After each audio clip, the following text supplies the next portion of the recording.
আসছে, বিকেলে শুভেন্দু অধিকারী আসছেন, এই সবটা মিলিয়ে আপনারা কিভাবে দেখছেন গোটা বিষয়টা?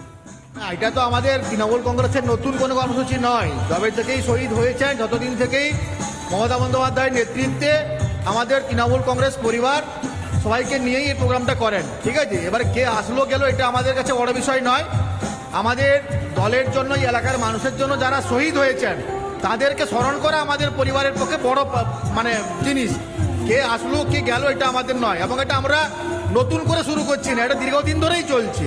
এটুকুই বলার। আমাদের কল্যাণ বন্দ্যোপাধ্যায় আসবেন, সাংসদ জয়প্রকাশ মজুমদার আসবেন, আমাদের নেতা, আর আমাদের জেলা স্তরের সবাই থাকবেন, বীরবাহাদি থাকবেন, জেলা সভাপতি, চেয়ারম্যান সবাই থাকবেন। শুভেন্দু অধিকারীর তরফে অভিযোগ করা হচ্ছে যে এই চত্বরে তিনি ঢুকতে পারছেন না, গতবারে ঢুকতে গিয়ে বাধার সম্মুখীন হয়েছেন। আপনারা কি বলবেন? আপনারা নাকি বাধা দিয়েছেন? না না, আমরা কেন বাধা দিব? উনি তো কোর্টে গেছেন এখানে আসার জন্য, কোর্ট ওনাকে অর্ডার দিয়েছে 5টার পর আসার জন্য। বাধা দিতে যাবো কেন আমরা? ওনার সিস্টেম অনুযায়ী উনি আসবেন, এটা আমাদের বাধা দেওয়ার কিছু নেই তো।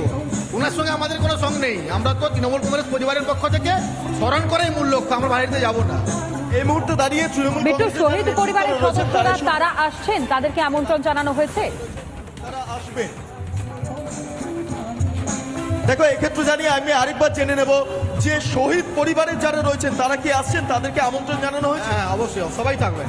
শহীদ পরিবারের সবাই থাকবেন। স্মৃতিরক্ষা কমিটির সভাপতি নান্টুবাবু অলরেডি আমাদের মাঝে আছেন, এবং সবাই থাকবেন। প্রতি বছর যেভাবে আমাদের পাশে থাকেন আমরা ওনাদের পাশে থাকি, এবছরও ঠিক সেই সবাই থাকবেন। দেখো, তৃণমূল কংগ্রেসের তরফে